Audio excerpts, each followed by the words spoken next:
Welcome back, real estate team builders. This is going to be a fun call. Jessica Fialkovich, her company is called Exit Factor, and she got into business brokerage. It was her husband, and her dog, she was just telling me.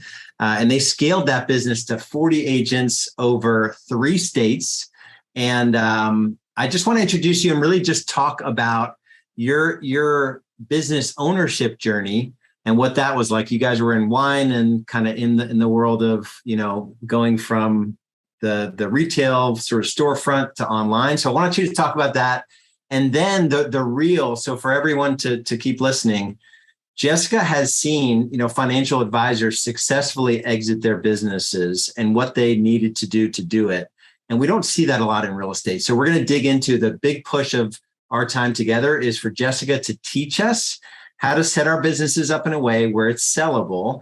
And she can even help you with it when you get to that point. So Jessica, kind of introduce yourself through your business journey in the wine business, and then we'll get into Exit Factor and how you can help us exit real estate.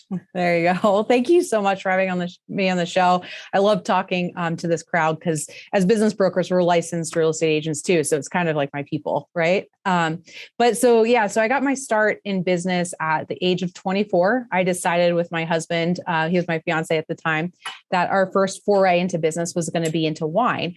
Not a whole lot of thought went into that business. We had a friend that owned a cool wine store. He got to hang out all day, drink wine with his friends. And we're like, oh yeah, we'll just do that. Right. And what I found was that it was a really interesting time to build a business. You hear all these stories about successful companies that were built during recessions and depressions. And we were recipients of that. So we entered the space of wine during the depths of the recession, the late 2009. And we got into the luxury space. So we weren't selling like Yellowtail or anything like that. We were selling higher end wine. And in luxury wine, it's allocated, like art's allocated. So like you have to interview with these winemakers, like fly out to their wineries and be offered the opportunity to resell their wine. And usually it's very difficult to get into that space. But during the recession, a lot of their retailers had gone belly up, had no cash. So we were there. And we didn't have tons of cash, but we actually had some, we had some money in our bank account. So we got approved on some of these accounts really easily. And so we built that business over 3 years. And the pivot that we took that really made us successful, as you mentioned, is we went online. So it was just about the time when you were allowed to sell wine across state lines, sell wine online. And we, being in the luxury market, started working with collectors all across the US, Canada, and also Hong Kong we got into. And that was really a fun space to be in, super successful, super profitable. But then this guy named Gary Vaynerchuk, and he'd been around. Gary was around longer than us, but he really gained some steam, and everybody started to hear about the wine library, and everybody in the industry was talking about what he was doing. So all the retailers, and it was about 2011, started going online. So then the market was getting crowded, the margins were going down, and we kind of saw the writing on the wall, just why we didn't sell Yellowtail is because nobody makes money on Yellowtail. It's just a race to the bottom. How low can I lower my margins so I can get people to walk in the door? It happens in a lot of industries, but it's very prevalent in the alcohol industry. So we saw that was going to be the same thing for online and for luxury. So we decided to exit that business in 2012. We sold the business to somebody outside of the industry that just wanted a fun pastime. And we were able to successfully sell that company. But what I learned through that transaction is kind of what propelled my journey next into business brokerage and exit planning, which we can get into. But yeah, my past is in the wine industry. I know way more about wine than any human possibly needs to know, but still drink it, still enjoy it. Yeah, I was going to say, we were chatting before I hit record, and you said, well, maybe the wine part isn't so exciting, but I was like, I know real estate agents have the toughest job ever. I am sure. Well, they're probably drinking their fair share of Yellowtail. Yeah. And you said you sold a $25,000 bottle of wine, which I don't know anyone that would ever do something. Yeah, that was through the Hong Kong markets. It's crazy how much Asia will pay for some wines. Although I do have to say, in the US, it was quite frequent that we would sell wine for a couple $1,000s a bottle. That's wild. All right. Yeah. So let's talk about, was it the process of selling that business that, like, some people get into real estate because they have such a horrible experience with a real estate agent. They're like, I could do this way better than, my real estate agent. Did you guys have a good experience? Is that what piqued your interest? What got you into the business brokerage side? Yeah, so we did not have a great experience. I do say, like, looking back at it and looking at knowing what I know now is how hard it is to sell a business. Our business broker did bring us 3 offers, all full price, and the buyers were great. Now, once he brought us the buyers, he's like, "Hey, Jess, here's your buyer. Like, figure out the rest out on your own." And he disappeared, and I didn't see him until closing. And unlike real estate, there's a lot of steps that go into the selling the business. So our transaction time is about 8 to 9 months to sell a business. The bulk of that's going through this period called due diligence and negotiating with banks and things like that. So it's not something that's easy to figure out yourself. And it was really stressful for my husband and I to go through that process with no advisors. And at the same time, we would go to our advisors and they'd be like, "Well, you're too small. We can't help you." And at the time, I think we're doing somewhere between like 3 and 4 million in revenue. So we were small, but if you look at the US statistics, 96% of all US businesses are below $1 million.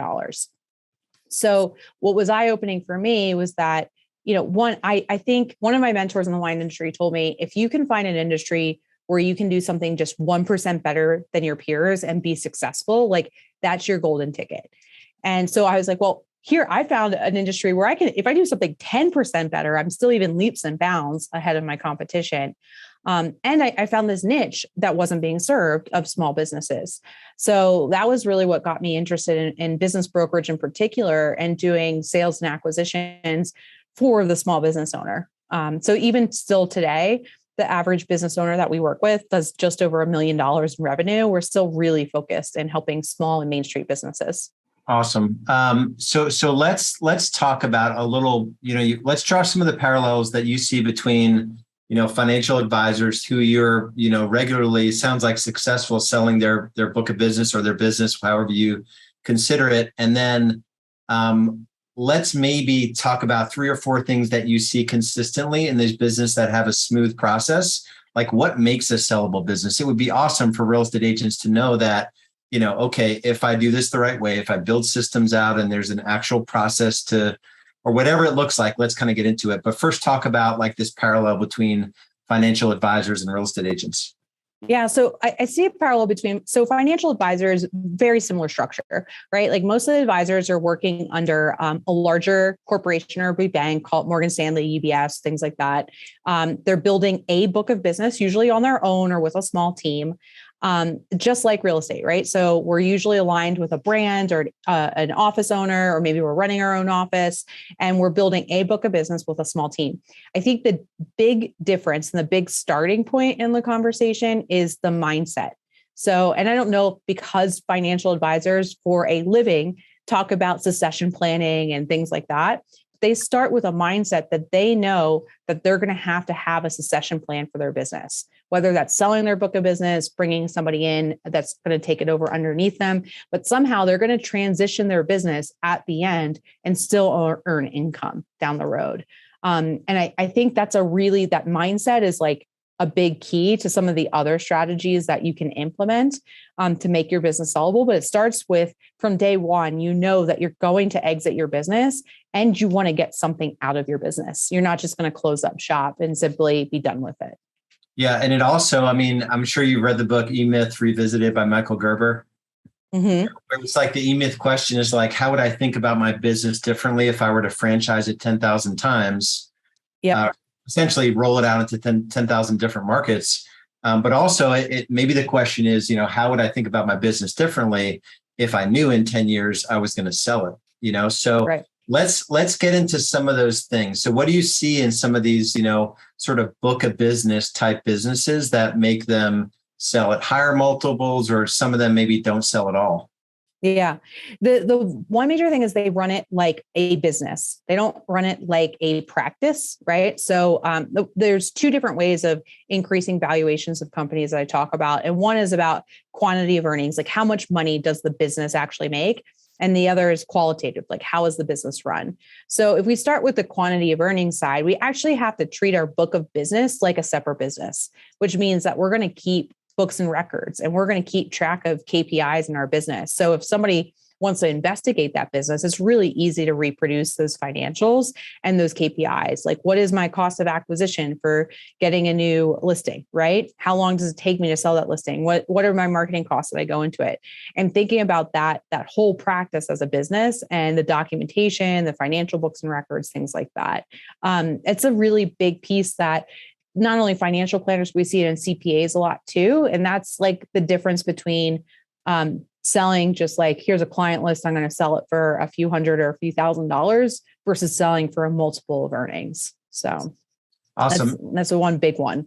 Yeah. And that's like, real estate B school, we teach agents. The B is business school, so we're like the business school for real estate agents. And this is like totally where agents do not think about any of this stuff at all. They're just sort of like, I've got this outgoing personality. I'm going to sort of figure out how to, sell X number of homes or whatnot. So at what level, like, is a business sort of like viable in terms of selling? Like, if an average agent is doing, let's call it a $10,000 commission check.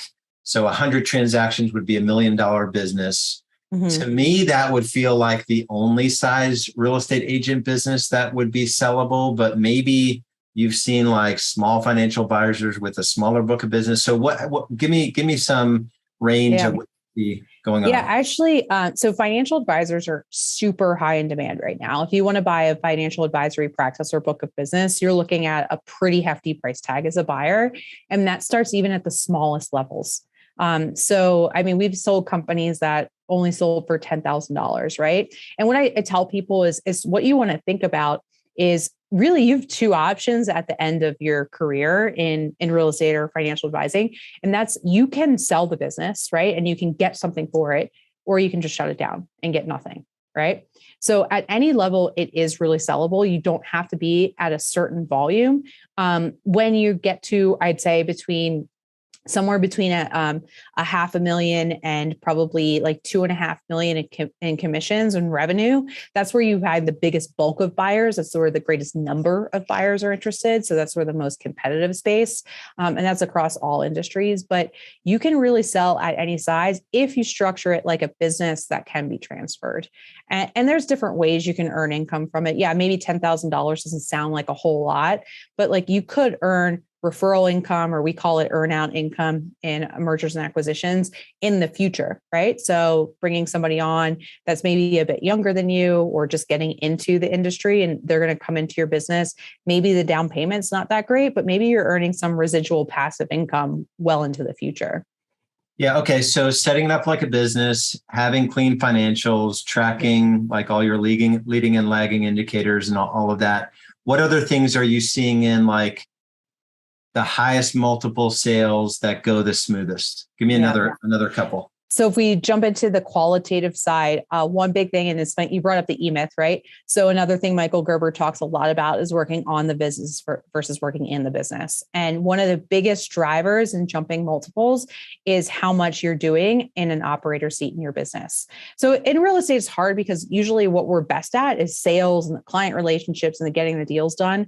But as much as possible to remove yourself from different seats on the bus, and you probably talk about this in business school, right? In B school, but if we go back to financial advisor practices, right? Like some of the best practices I see, like my financial advisor's not handling paperwork. She's not doing all the gifts and remembering when my birthday is and my son's birthday and all that stuff. She's not doing any of her scheduling. She's not even really doing any of the financial analysis. She has a team around her that's doing all those other functions, so she can serve in, her highest and best use, which is developing relationships and rainmaking. And that's those types of practices I see have a very high multiple. And I could see that translate into real estate as well. I do see a lot of real estate agents, and we struggle with this with our business brokers too, where they're spending too much of their time on things that aren't producing income, and that restricts the size of their practice, right? But it also restricts the sellability, because now you need to find a buyer that wants to come in and they want to be, the managing broker. They want to be the chief business development officer. They want to be the administrative assistant. They want to be the scheduling secretary. They want to be the transaction coordinator. And you don't have a lot of people that want to do all of those things. Yeah, that's awesome. All right. So, and like doing all of those things, like getting out of like all of the positions in a practice, to make the transition to business, it's stuff you need to do to make more money anyway and enjoy a better quality of life. So all of this holds true, even if you never sell it. You probably will own it longer because you built it better. Yes, Are you true. finding that, that you'll come into contact with a business owner and they're not ready to sell? And you're like, okay, let's, is there any coaching involved? Like, let's get the business to the point where you have these things in place. And if so, what are those typical things that they're missing to make it sellable at the highest multiple? Yeah. So that's actually what my role is mainly with Exit Factor now is we do group consulting and one-to-one coaching of getting businesses sellable. So we work with people that are as early as 10 years out and they just want to build a sellable business from the start to people that are 12 months out and they're trying to do like kind of like a cleanup job before they go to market. So if a lot of things we do financial cleanup, we do some of this, how can we move you out of the seat? We do look at how you can develop recurring income. So recurring income is highly desirable for buyers and you usually get paid a higher multiple. And what I've seen is that almost all of us have some sort of recurring income in our business. We just haven't put a process and system to it. So for example, I'll use business brokerage, right? Because there is some overlap with real estate, but most people don't sell multiple businesses in their lifetime. Most of our clients have one, maybe two transactions. So like by nature, we're not a recurring business. What we've seen is a lot of our referrals come from the same few partners, right? The 80-20 rule. And so the recurring nature of our business is that we're getting the same referral relationships to generate income from us in the future. And creating a process and a system for that, for keeping those relationships in place, moved us to more of a recurring model. So I see that's possible in every business. It's just opening up your mind of like, how do I develop that recurring nature of income? And if you can really up the multiple and value of the company. Yeah. So a good example of real estate is if like you're like, let's say you're doing $500,000 of GCI, but it's all like via text on your phone and like you show up at different events and you're just outgoing versus like you actually have a database that you could show to a buyer and you have like this touch system and you can like actually show them that there's a system in place. Putting the system in place will get you a sellable business, but it'll also double your sales most likely. Yeah. So that's really very, very good system. Or thinking about like even like stealing our concept of the referral partner. So like we have two realtors that are on staff, not on staff, but our preferred real estate partners. So when we sell businesses, the owners are usually moving, right? So they're like doing some type of life change. And so all of our referrals go to those two people. And that's super valuable for somebody purchasing that practice. Yeah, I didn't even think of that part of it because I mean, financial advisors, attorneys, accountants are all good referral sources for real estate agents, but also obviously for you guys as well. Mm-hmm. Yeah. Is that your main source of business? Just maintaining relationships with local advisors? Is that kind of what you teach your agents? Yep. Yeah. Maintaining relationships, but having that, like the relationships, like kind of how you talked about that touch point with the database is treating your referral partners and those relationships just like another client, right? So how are you going to stay top of mind to make sure that they continually want to refer to you and not to somebody else? So awesome.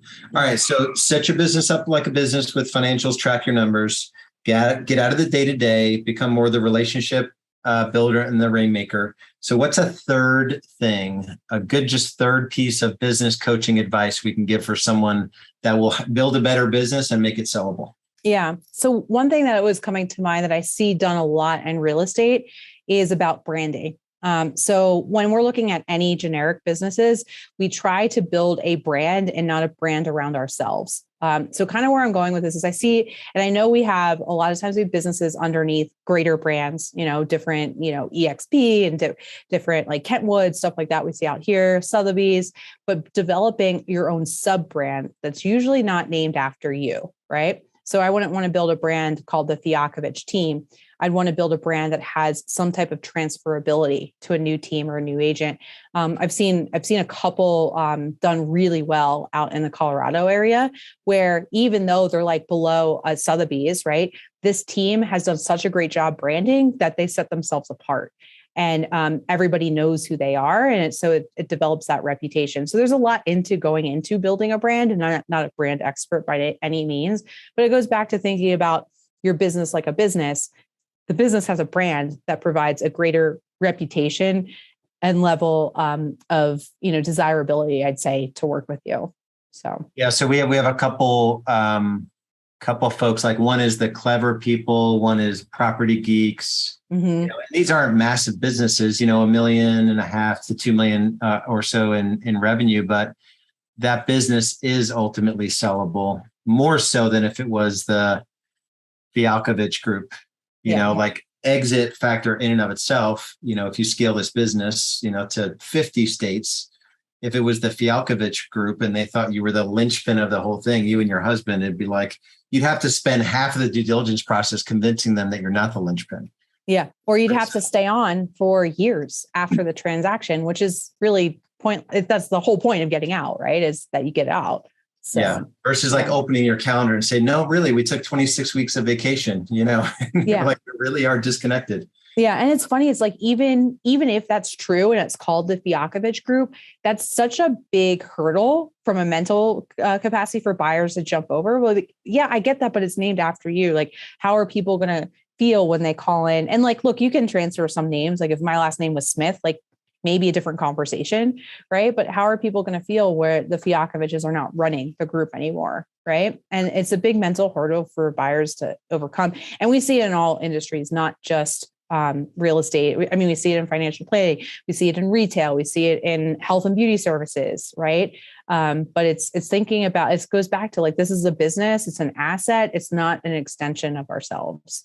Yeah. And it's not impossible when you're a bigger business. I mean, I went from the Lars group, which like just seemed like a good idea. Like it's Lars. And that's pretty generic too, right? So yeah. But then we went to high performance real estate advisors where it was just like, nobody really, over time, nobody knew to get in touch with me versus one of our team members. All right, cool. So let's kind of tie a bow on this whole thing, and then I'll let you give your contact information. And I know you also wrote a book, which is pretty cool. What advice would you give someone, that has an eye toward growth? So let's say they're like 250 to 500,000, kind of with your own personal business growth journey, and now selling probably, I know you guys don't probably do as much volume as a normal real estate agent, but probably you're selling 50 to 100 businesses a year. I mean, how many businesses? Yeah, we sell about 150 to 200 businesses a year between our 3 offices. Yep. Yeah. So with all of this experience now, so it's like kind of like me. I only had one real estate team, but now I coach hundreds of, team builders. What advice would you give somebody that wants to grow their business? Like just knowing everything, what encouragement? We're going into a complete shift storm. I feel like, totally unprecedented. Who the heck knows what it's going to look like? What advice would you give us? Yeah. Well, so the biggest thing I think is, and I just came from a meeting with one of my business partners and she was saying to me, it's like, it's funny, once you've built a business, like you can then build the business, the next business you build, you can build with the end in mind much easier. Right. And so if you have built a business before, just build it again how you would have wanted the first business to turn out at the last day. If you haven't built a business before, surround yourself with people like you, Lars, and just learn from others. Like one of the greatest pieces of advice I've also received is that you can't learn all the mistakes yourself. Like life is just too short and we don't have that much time to build our businesses that we can learn all the mistakes. So learn from others and then build with the fact you will exit your business. Every single one of us will exit our business. It's just, we're making a choice if we want to control that future or we're going to let fate decide how that exit ends up. And if you want to control it, you need to really build a business with the things that we talked about. Like keep in mind, running it like a business, focused on profitability. It's another big mistake I see, and making sure it's not about you, whether that's the brand, the roles you play, anything like that. But know that there is an end date. It's going to come sometimes sooner than you think it is. Yeah. Well, I mean, either that or you eventually you'll die, Yeah. So there's a line I use. It's like, you're guaranteed to exit your business. Guaranteed. My mentor and I, we always say like, you're going to exit your business. It's just whether you walk out the front door or you go feet first, like one way or the other, you're exiting the business, right. So do you see, kind of a random question, but do you see business owners that have sort of, held on too long and they're sort of like, they've kind of missed they're sort of halfway, they've kind of missed the peak opportunity to sell? Any advice on timing with market cycles or any of that? Does, if somebody's listening and they have time on their side, any advice there? Yeah. So it's interesting. Timing the market isn't really that prevalent. Selling businesses, especially small businesses, is pretty stable. Now, obviously, the last few years, we've seen certain industries that, like, if you wanted to sell a fitness business 2 years ago, that wasn't happening, right? So we have seen some changes in that, but relatively speaking, across all time, it's pretty stable. What you can time is your business cycle. So you always want to sell just before the peak. So the biggest mistakes that I see is when business owners are like, it's going so well, I'm just going to hang on for another year. I'm going to just hang on for 2 more years. Well, every buyer wants to buy a business that still has the opportunity to grow. No one wants to buy a business at maturity or declining, right? So knowing what cycle your business is in and trying to time it that you're selling just before you hit that peak of maturity, that's when you're going to get the maximum value for it. Yeah, let me ask you, obviously, without naming names, any businesses in the due diligence process that kind of hit a snag here with, some of the recession talk or the market kind of hitting the skids? How have you guys dealt with that? What have you seen on that? Yeah. So, I mean, it's different with every industry. What's helpful is, especially if some businesses have longer term history, we can show what they did during certain market cycles. So if they were around during the recession, we can pull those historical reports, which is also why it's good to have good reporting in your business. And we can show what the expectation would be for another cycle like that. And that gets the buyers a little bit more comfortable. It gets the bankers a little bit more comfortable too. There's also some things that you can put in place in deal negotiation. If there is a significant risk for a downturn in certain industries, you can use things like earnout and seller notes. I talk a little bit about that in my book too, as a bridge to solve some of the risk on the buyer's side. We haven't seen a whole lot just yet. Typically with business valuations and business brokerage, we're going to lag behind the market about 18 to 24 months. So what is nice is that we can watch what else is going on in the macroeconomic scheme, and then we can predict and give ourselves a little bit of time of how to handle those objections. Awesome. All right, cool. So what's the best way for people to grab a copy of the book or to get in touch with you if they're like, let's...